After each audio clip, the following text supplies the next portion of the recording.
우리 이 시간 다 같이 하나님의 말씀을 보겠습니다. 우리 자리에 일어나서 로마서 8장 12절부터 17절까지 말씀인데 우리 한 목소리로 교독하며 우리 다 같이 기도하도록 하겠습니다. 제가 12절 읽겠습니다. 그러므로 형제들아 우리가 빚진 자로 내 육신에게 져서 육신대로 살 것이 아니니라. 너희가 육신대로 살면 반드시 죽을 것이로되 영으로서 몸의 행실을 죽이며 살리니 무릇 하나님의 영으로 인도함을 받는 사람은 곧 하나님의 아들이라.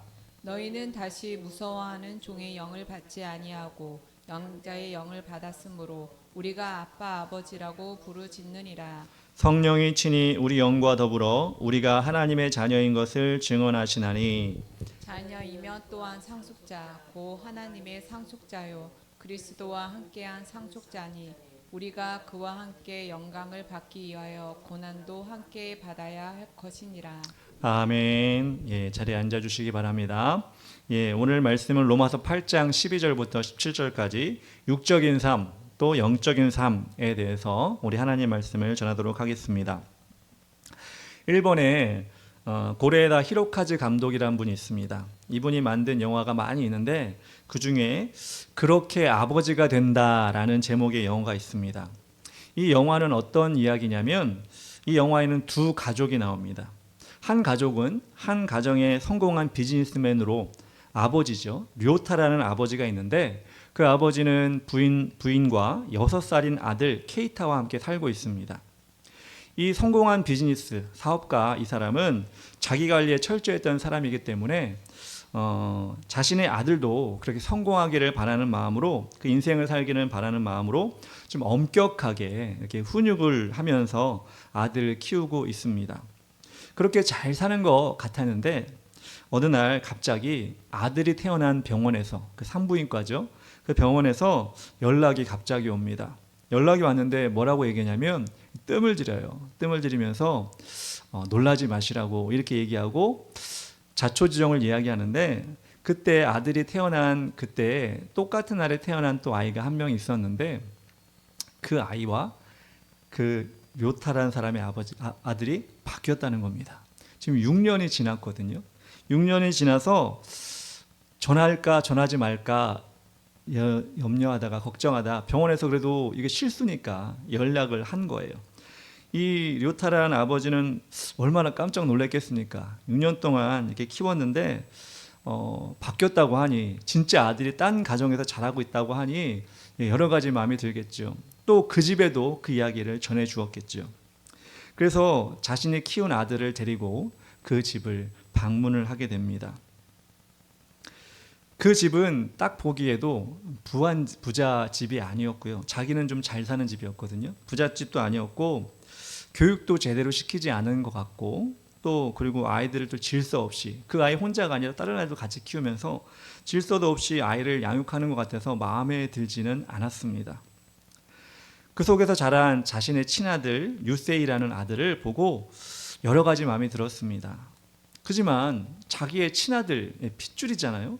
그래서 여러 가지 마음이 들었지만 그 아버지도 그 집의 아버지도 마찬가지고 이 료타라는 아버지도 마찬가지고 서로 의견을 모아서 6년 지났지만 그래도 자신의 핏줄이 아버지가 키워야 되지 않겠느냐고 이렇게 합의를 하고 자신의 진짜 아들, 핏줄이 있는 아들을 데리고 오고 그리고 자신이 6년 동안 키웠던 아들 케이타를 그곳에 놓고 오게 됩니다. 그 집에서 자란 유세이라는 친아들은 료타의 아버지 집에 적응하기가 쉽지가 않았죠. 옷 입는 것, 씻는 것, 말하는 것 이런 것까지 되게 깐깐하게 챙기는 아버지였으니까요.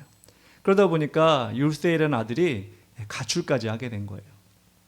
그렇게 힘들어하는 유세이라는 아들을 보면서 자신이 6년 동안 양육했던 그 케이타라는 아들은 그 집에서 잘 지내고 있을까? 이런 생각이 들었습니다. 그래서 자신의 아들과 함께 그 집을 방문했습니다. 그런데 놀라운 광경이 벌어집니다. 케이타도 그 집에 가서 적응하기 힘들었을 것이다 라고 생각을 했는데 그 집의 가족과 너무 잘 어울리고 있는 거예요.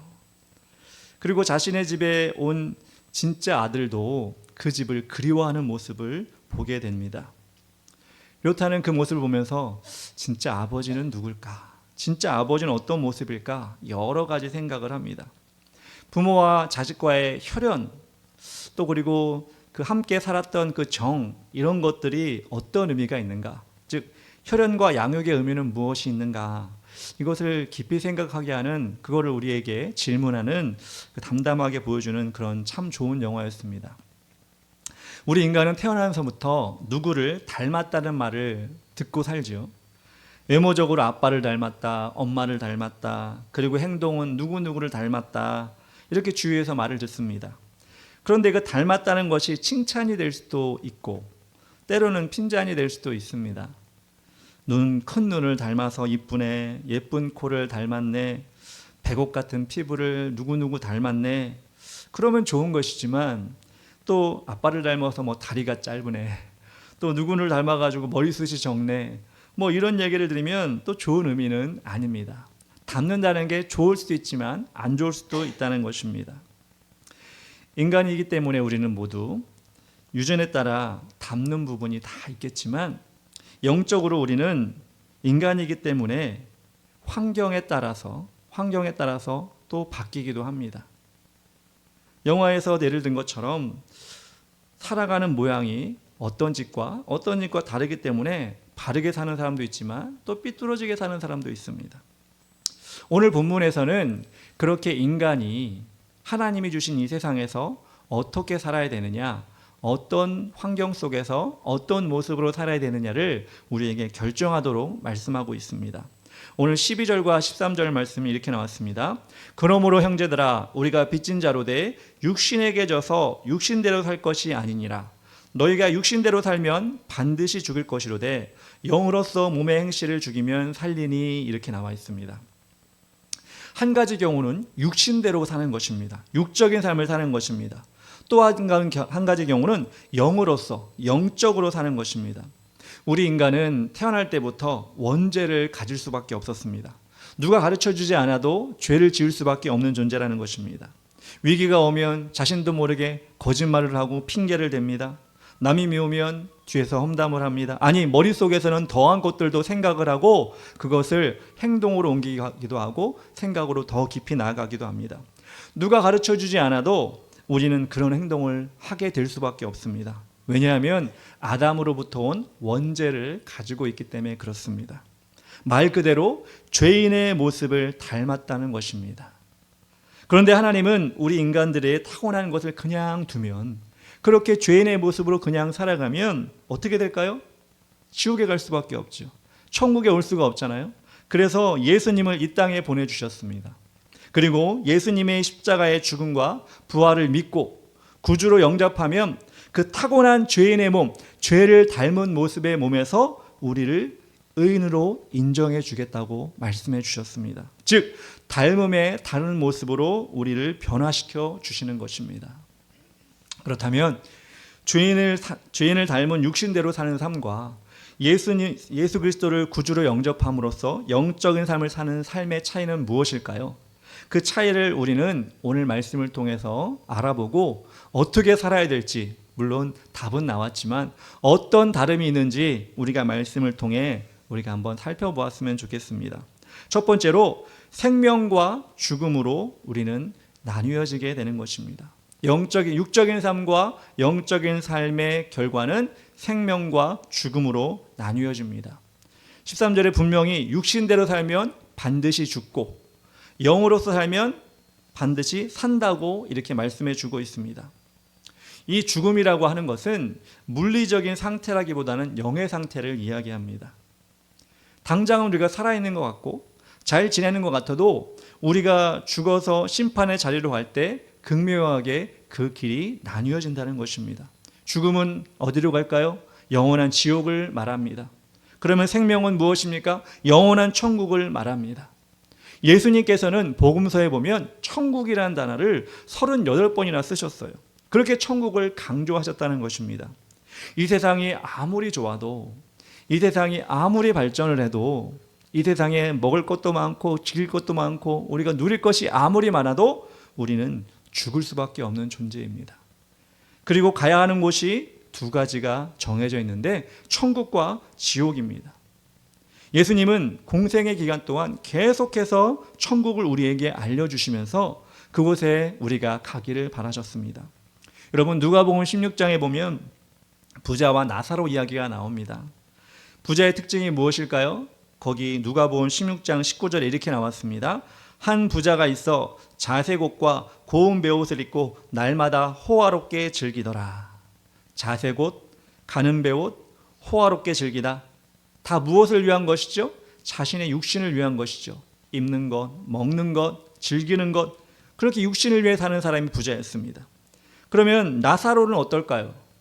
누가복음 16장 20절에 이렇게 나왔습니다. 나사로라 이름하는 한 거지가 헌데투성이로 그의 대문 앞에 버려진 채, 나사로는 내던져졌다는 것입니다. 헬라어로 에베블레토라고 하는데 이 단어는 내버려졌다, 내던져졌다. 아마도 나사로는 장애를 가지고 있어서 집에서도 어떻게 할 수 없으니까 쫓겨나 버려진 것으로 보입니다. 이런 사람이 자신의 육신의 소욕을 위해 살 수 있었을까요? 아니요, 그렇지 않았습니다. 이름에도 알 수 있듯이 나사로란 이름은 하나님이 도우시는 자란 이름입니다. 하나님께만, 그렇게 자기가 내버려졌기 때문에 하나님께만 도우심을 구하는 자, 그가 바로 나사로였다는 것입니다. 세상에서는 이 부자와 나사로를 동시에 보게 된다면 누가 더 부러운 사람이었을까요? 누가 더 되고 싶은 사람이었을까요? 그런데 하나님은 이들의 삶을, 이들의 영원한 삶을 갈라놓으셨습니다. 나사로는 아브라함의 품에서 평안을 누리고 부자는 꺼지지 않는 지옥불에서 고통을 당하고 있었습니다. 그런데 여러분, 또 이 말씀을 정말 오해하지 않으셨으면 좋겠어요. 그것은 뭐냐면 부자로 살면 다 지옥에 간다는 것이 아닙니다. 그렇다고 또 가난하게 산다고 다 천국에 간다는 것이 아닙니다. 부자로 살면서 자신의 육신의 소욕을 따라가는 사람이 그렇게 되기가 너무 쉬우니 조심하라 이야기입니다. 그렇다고 가난한 사람은 또 하나님만 바라보지 않는 것도 많이 있더라고요. 가난하게 살지만 하나님을 바라보고 하나님께 소망을 두는 것을 하나님이 기뻐하신다는 것입니다. 즉, 영으로 사느냐 육으로 사느냐, 그것이 우리 앞에 놓여 있는데 우리가 어떤 것을 선택하느냐, 그것이 우리의 영원한 삶을 판가름한다는 것입니다. 그것을 어떻게 우리가 판단할 수 있을까요? 어떻게 우리 자신을 판단할 수 있을까요? 오늘은 계속해서 그 말씀을, 주시는 말씀을 통해 그것을 우리는 알 수가 있습니다. 그 판단하게 하시는 분은 바로 성령님이라는 것입니다. 갈라디아서 5장 16절 17절에 이렇게 나왔습니다. 내가 이르노니 너희는 성령을 따라 행하라. 그리하면 육체의 욕심을 이루지 아니하리라. 육체의 소욕은 성령을 거스르고 성령은 육체를 거스르나니 이 둘이 서로 대적하므로 너희가 원하는 것을 하지 못하게 하려 함이니라. 우리 자신이 성령을 모시고 사는가 그렇지 않은가, 그것을 보면 우리가 알 수 있다는 것입니다. 그래서 우리는 성령에 민감해야 한다는 것입니다. 민감하게 살아야 한다는 것입니다. 다시 말해서 그분을 모시고 살아야 한다는 것입니다. 우리 삶의 목적지로 인도할 수 있는 나침반과 같은 분이 누구십니까? 바로 성령님이십니다. 그 성령님을 꼭 붙들어야 합니다. 저는 캠핑을 한 번도 가본 적이 없어요. 어디 산에 들어가서 길을 찾아가나 이런 걸 해본 적이 없어요. 근데 TV나 영화를 보면 꼭 그렇게 나오더라고요. 처음 간 길, 어디로 목적지를 도착하기 위해서는 나침반을 꼭 들고 가야 되더라고요. 나침반을 들고 갈 때 내가 어디로 가느냐, 어느 방향으로 가느냐, 그것을 알 수 있다는 것입니다. 처음 가는 길에 나침반이 꼭 필요하다는 것입니다. 여러분 인생을 여러 번 살아보셨을까요? 한 번도 우리는 인생을 여러 번 살아본 사람이 없습니다. 50년을 살건 60년을 살건 70년을 살건 2025년 3월 30일은 다 처음이시죠. 처음 경험하는 인생입니다. 처음 경험하는 삶입니다. 그렇기 때문에 우리가 이 처음 경험하는 삶을 잘 살고 있느냐, 못 살고 있느냐, 길에서 벗어나지 않느냐, 하나님께 주신 길을 쫓아가고 있느냐라고 하는 가늠을 하기 위해서는 우리는 나침반을 들고 있어야 되는데, 그 나침반이 무엇이냐? 바로 성령님이라는 것입니다. 그 성령님을 여러분 이 시간에도 붙잡고 계십니까? 이 시간 이전에 나가서도 성령님을 붙잡으려는 마음이 있으십니까? 아니면 세상에 나가면 그 성령님을 잊어버리고 내 멋대로 살겠다고 여러분 마음 먹고 계십니까? 오늘 성경에서는 그렇게 성령님을 의지하는 자는 영원한 삶으로, 그렇게 성령님을 의지하지 않는 자는 영원한 지옥으로 갈 수밖에 없다고 우리에게 말씀해 주시고 있습니다. 두 번째로 육적인 삶과 영적인 삶에 나누어지는 결과는 무엇이냐면 종과 아들로 나뉘어진다는 것입니다. 15절 말씀에 이렇게 나왔습니다. 너희는 다시 무서워하는 종의 영을 받지 아니하고 양자의 영을 받았으므로 우리가 아빠 아버지라고 부르짖느니라. 이렇게 나왔습니다. 이스라엘 백성들은 하나님을 아버지라고 부르지 않았어요. 거룩하신 하나님 이렇게 불렀습니다. 그런데 예수님이 이 땅에 오셔서 뭐라고 말씀하셨죠? 하나님 아버지 이렇게 얘기했습니다. 이스라엘 백성들은 이걸 가지고 신성 모독이다. 너희가 뭔데 하나님을 아버지라고 부르냐? 몇천 년 동안 우리는 하나님을 거룩한 분이라고 불렀는데 어떻게 아버지라고 부르냐? 이렇게 예수님에게 욕을 했어요. 그리고 예수님은 그 욕을 받는 것으로 끝나는 것이 아니라 우리에게도 뭐라고 했냐면 너희도 하나님의 자녀다. 너희도 하나님의 양자가 될 수 있다. 이렇게 말씀하셨습니다. 여러분, 종은 잘못을 저질렀을 때 주인을 두려워하지만 자녀는 잘못을 저질러도 두려워하지 않습니다. 용서를 구하면 사함을 받기 때문에 그렇습니다. 15절에 보면 아빠 아버지로 부른다 이렇게 나와 있지 않아요? 뭐라고 나오냐면 아빠 아버지로 부르짖는다 이렇게 나옵니다. 부르짖다 헬라어는 크라조멘이라고 합니다. 단순히 부르는 것이 아니라 크라조멘은 크게 외치다, 울부짖다라고 할 때 크라조멘이라는 단어를 씁니다. 아빠 아버지로 부르짖는다, 아빠 아버지로 크라조멘 한다는 것은 하나님 아빠 아버지에게 외친다, 부르짖는다, 울부짖는다 이런 뜻입니다.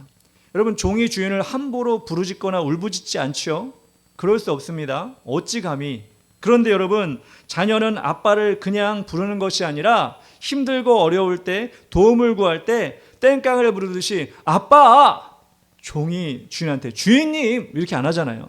아빠! 이렇게 여러분 부모에게, 엄마 아빠에게 얘기하잖아요. 기도할 때 어떻게 합니까 여러분들? 하나님 아버지 이렇게 합니까? 하나님 아버지 부르짖잖아요. 이게 왜 그럴 수가 있어요? 하나님께서 우리를 자녀 삼아 주셨기 때문에, 누구를 통하여서? 예수 그리스도를 통하여 자녀 삼아 주셨기 때문에 우리는 아빠 아버지 건조하게 부르는 것이 아니라 아빠 아버지 이렇게 부를 수가 있는 것입니다. 그것을 누가 가능하게 해주셨다고요? 16절에 이렇게 나왔습니다. 성령이 친히 우리의 영과 더불어 우리가 하나님의 자녀인 것을 증언하시나니. 누가요? 성령님이 친히 우리의 영과 더불어 하나님의 자녀인 것을 증언하시니까 우리는 아빠, 아버지 이렇게 부를 수가 있는 것입니다. 그래서 우리가 성령 가운데 있다면, 우리가 성령에 충만하다면 더 아버지와 가까워질 수가 있는 것입니다. 아버지를 더 찾을 수 있게 되는 것입니다. 그런데 성령이 식어지면, 성령 충만이 식어지면 하나님 아버지를 잘 찾지 않습니다. 하나님 아버지로부터 점점 멀어집니다. 처음에 말씀드렸던 영화 그렇게 아버지가 된다라는 영화에서 아버지가 주인공이지만 아들의 입장에서 한번 생각해 보면 두 아들은 어땠을까요? 6년 동안 아버지라고 믿는 사람과 같이 살았는데 하루아침에 집이 바뀌고 아버지가 바뀐 거예요. 처음 보는 아저씨를 아버지로, 아빠라고 불러야 되는 겁니다. 쉽지 않은 일이죠. 그런데 그 못 사는 집, 그 집으로 간 케이타는 새로 만난 아버지와 잘 지내게 됩니다. 그 아버지가 돈도 많은 것이 아니었어요. 그 아버지가 뭘 잘 챙겨주는 것도 아니었어요. 정말 6년 만에 만난 친아버지지만 그냥 아저씨였어요. 근데 어떻게 그 아버지와 잘 지내게 됐느냐? 그 아버지가 돈은 많이 못 벌어주고 좋은 옷도 많이 못 입혀주지만 사랑이 있었어요. 먼저 말을 걸어주고 함께 놀러도 가고 잠도 옆에서 자면서 장난도 치고 이렇게 하면서 그 처음 만난 아저씨를 케이타라는 아들은 아버지로 여기게 된 것입니다. 그런데 이 유세이라는 아이는 어떻죠? 그 철저한 자기관리를 하는 그 료타의 집에 가서 잠도 혼자 자야 되고, 그동안 그렇게 안 했는데 집안에서 뛰면 안 되고 옷도 깨끗하게 입어야 되고 칭얼거려도 안 되고, 이런 엄격함 가운데 그 아이가 정을 붙일 수 있었을까요? 정을 못 붙이니까 그 아이가 가출까지 하게 되잖아요. 여러분이 섬기는 아버지 하나님은 어떤 분이십니까? 양자된 우리를 위해서 성령 하나님을 우리에게 보내주신 아버지.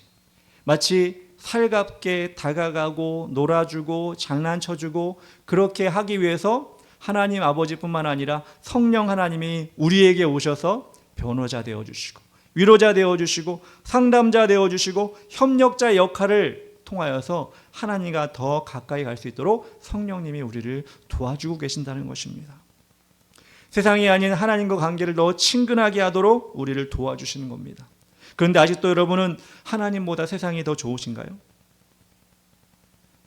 하나님과 함께 있는 것보다 세상에 있는 것이 더 좋아서 그 가출한 아들처럼 자꾸 세상으로 나가나요? 하나님은 여러분을 위해 성령을 보내주시면서 여러분이 하나님과 더 가까워지도록 하기 위해서 그렇게 노력하고 계신데 우리는 그 하나님의 열심을 모르고 세상을 잡고 나가고 있나요? 다윗은 이렇게 고백했습니다. 자신은 왕임에도 불구하고 모든 권세를 부릴 수 있는 그 왕궁보다 하나님 품이 더 좋다고 고백하고 있습니다. 시편 83편 10절에 이렇게 나왔습니다. 주의 궁정에서의 한 날이 다른 곳에서의 첫날보다 나은즉 악인의 장막에 사는 것보다 내 하나님의 성전 문지기로 있는 것이 좋사오니 이렇게 나왔습니다. 다윗이 자기가 육적으로 누리고 싶은 것, 누릴 수 있는 것이 얼마나 많았습니까? 그런데 그것보다 하나님의 성전에 하나님과 가까이 있어서 하나님의 성전에 문지기로 있는 것이 훨씬 좋습니다. 즉 성령에 충만했기 때문에 하나님과 더 가까워지길 원했다는 것입니다. 하나님께서 이 성령을 우리에게 보내주셨는데 여러분은 그렇게 성령님과 동행하며 하나님과 가까워지는 삶을 살아가기를 희망하고 계신지 우리 한번 돌아보았으면 좋겠습니다. 세 번째로 육적으로 사는 삶과 영적으로 사는 삶은 어떻게 바뀌느냐? 상실과 상속으로 나뉘어지게 됩니다. 상실과 상속으로 나뉘어지게 됩니다. 17절에 이렇게 나왔습니다. 자녀이면 또한 상속자 곧 하나님의 상속자요 그리스도와 함께한 상속자니 우리가 그와 함께 영광을 받기 위하여 고난도 함께 받아야 할 것이니라. 여러분 몇 년 전에 영국의 여왕이 엘리자베스 2세가 사망을 했습니다. 2022년 9월 8일이었죠. 96세 일기로 사망하였습니다. 그로 인해서 그 다음 왕위를 물려받을 사람이 정해졌는데 그 아들인 찰스 3세가 왕위를 이어받았습니다. 그의 나이도 근데 어머니가 돌아가실 때 몇 세였냐면 76세였어요. 그러니까 왕위 자리에 76세에 오르게 된 것입니다. 젊어서 좀 왕이 됐으면 참 좋았을 텐데 여러 가지 일을 할 수 있었겠지만 이제 76세가 된 왕도 사실 어떻게 보면 인생의 황혼기잖아요. 뭔가 새로운 일을 할 수 있는 그런 나이가 아니라 고령의 나이가 된 겁니다. 즉 좋은 것을 물려받아도 그리 오래가지 않을 것입니다. 그런데 우리가 하나님의 상속자가 된다는 것은 무엇을 의미합니까? 세상에서 누리는 부와 명예를 말하는 게 아닙니다. 물론 하나님께서 물질도 주시고 건강도 주시고 형통한 은혜도 주실 수 있습니다. 그렇지만 하나님이 주시는 가장 큰 상속물은 영원한 천국에서 왕 노릇하는 것입니다. 세상의 왕은 나이가 들면 그 자리를 내려와야 합니다. 죽으면 끝납니다. 그렇지만 우리 하나님께 주시는 영원한 천국을 우리는 영원히 누릴 수 있다는 것입니다. 그렇기 때문에 여러분 하나님이 주시는 상속물과 세상에 누릴 수 있는 것들과 이런 비교가 될까요? 안 될까요? 전혀 되지가 않죠. 왜? 하나님이 주시는 것은 영원하기 때문에 지금 당장 뭐가 좀 없어도 하나님이 주시는 건 영원하기 때문에 그 보물을 우리 천국에 쌓아놓는 것 아니겠습니까? 육체를 따라 사는 사람 어떻습니까? 예수님께서 이 땅에 오실 때 육체를 따라 사는 사람들도 많이 모으죠. 누리기 위해서, 잘 살기 위해서, 잘 먹기 위해서 많이 모읍니다. 여러분 그 기간이 얼마나 될까요? 그 기간이 얼마나 갈까요? 짧게는 자신의 인생 가운데 그것이 끝나버립니다. 길게 생각하면 우리 가문이 우리 집안이 먹고 누리고 살 정도로 많이 모아놨다 할지라도 여러분 그게 영원한 것입니까? 베드로후서 3장 12절 13절에 이렇게 나왔습니다. 그날에 하늘이 불에 타서 풀어지고 물질이 뜨거운 불에 녹아지려니와 우리는 그 약속대로 의가 있는 곳인 새하늘과 새 땅을 바라보도다. 그날이 언제입니까? 예수님이 이 땅에 다시 올 때를 말씀하고 계십니다. 예수님이 이 땅에 다시 올 때 세상에 있는 건 다 불에 타 없어질 것입니다. 다 사라질 것입니다. 지금 우리가 소중하게 여기고 있는 것들, 우리가 애지중지하는 것들, 이거 내 가문을 내 자녀들에게 물려줘야지, 이것은 영원히 가지고 있어야지 하는 부와 명예들, 그때 가면 다 불에 녹아지른다고 말씀하고 있습니다. 대신에 뭐가 있다고요? 하나님의 약속대로 새하늘과 새 땅을 우리가 바라보게 된다는 것입니다. 아무리 세상에 좋은 것을 가졌다 할지라도 세상의 것을 누리는 것은 잠시뿐이라는 것입니다. 주님이 오시면 사라지고 그것만 의지했던 사람은 영원한 지옥에서 완전한 상실을 체험하게 될 것입니다. 여러분, 이 시간 잘 생각해 보시기 바랍니다. 화창한 일요일 아침, 이렇게 아침 일찍부터 1시간 이상 차를 타고 와서 예배드리는 이 모습을 보고 서양 사람들은 아마 이렇게 생각할지 모릅니다. 야, 예수 믿고 참 힘들게 사네, 이렇게 생각할 것입니다. 그들은 어떻죠? 늦게까지 일어나서 느지막이 아점 먹고 쇼핑하러 가는, 그거 참 좋은 일이지, 야, 이게 정말 쉼이지, 이렇게 생각할지 모릅니다. 육체를 만족시키고 휴일을 정말 잘 보내는 것이 그들이라고 생각할지 모르겠습니다. 그 생활이 얼마나 갈까요? 그 기쁨이 얼마나 갈까요? 우리는 알고 있지 않습니까? 주님 오시는 그날에 그 아무것도 남지 않습니다. 그렇지만 우리가 이렇게 예배드리는 이 모습을 하나님이 기뻐하시기에 다 천국의 상급으로 쌓일 것이라고 생각합니다. 근데 여러분, 혹시 이런 마음을 가질 수 있는지 모르겠어요.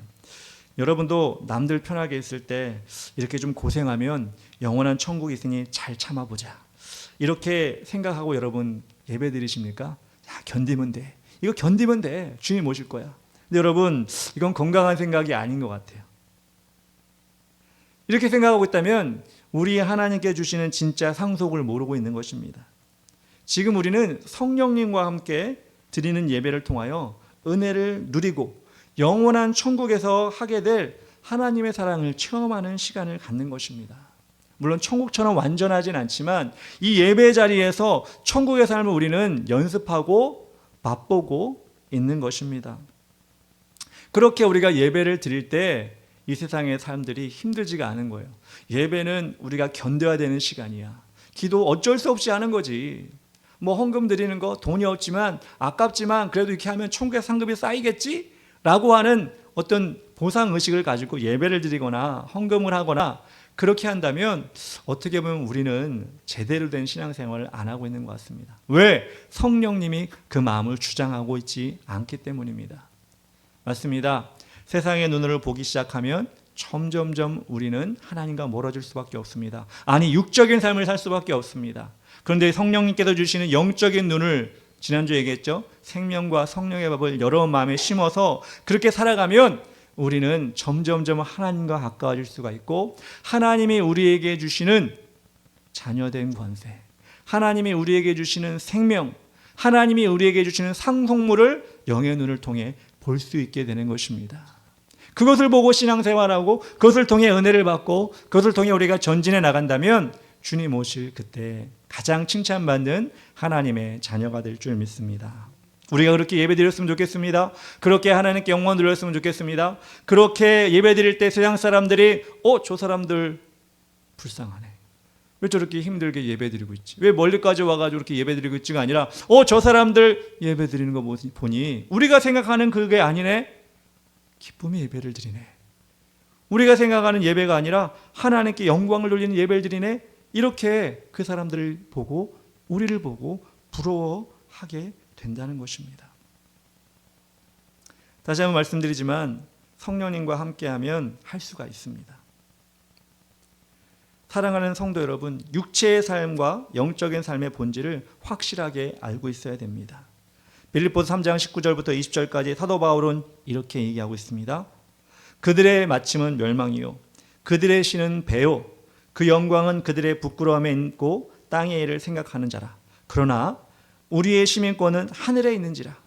거기로부터 구원하는 자 곧 주 예수 그리스도를 기다리노니 라고 말씀하고 있습니다. 우리가 기다리는 예수 그리스도가 오실 때 우리는 확실히 알게 될 것입니다.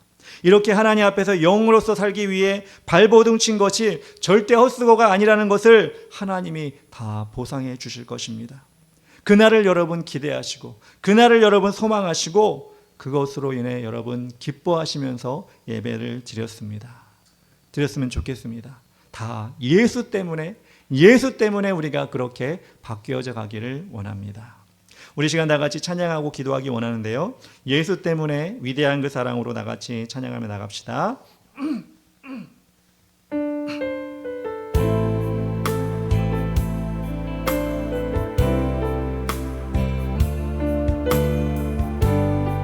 위대한 그 사랑으로 위대한 그 사랑으로 십자가 주님 지셨네. 세상 속에 빛이 되었네. 주님의 피로 사셔서 영원한 생명 주셨네. 값없이 주신 그 참사랑 예수 때문에 살아가고 예수 때문에 찬양하고 예수 때문에 완전하고 예수 때문에 사함받고 예수 때문에 행복하고 예수 때문에 의롭고 예수 때문에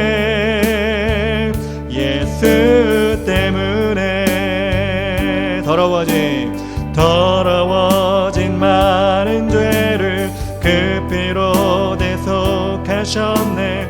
오늘도 승리 주셨네.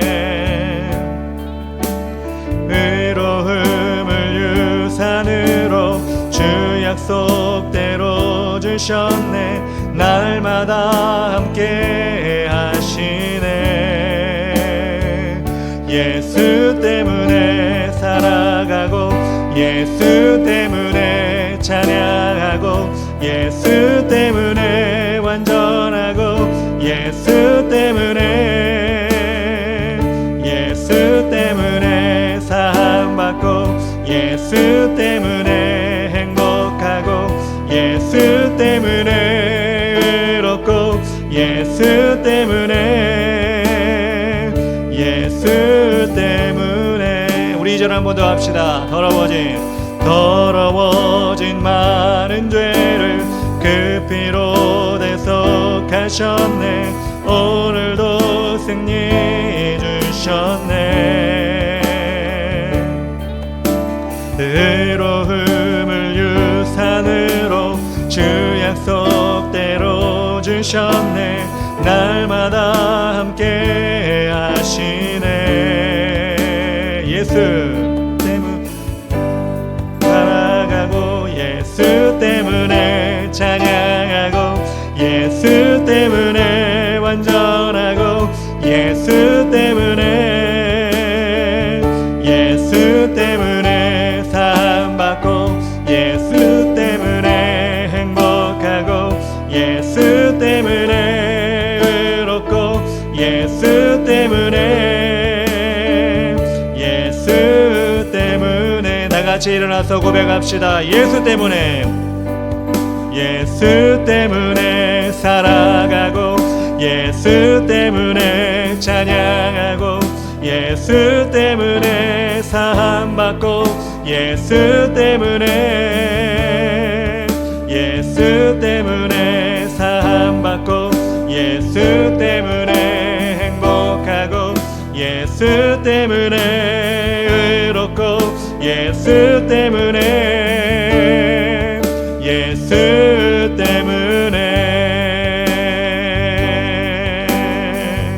우리 시간 다 같이 기도하며 나가기 원합니다.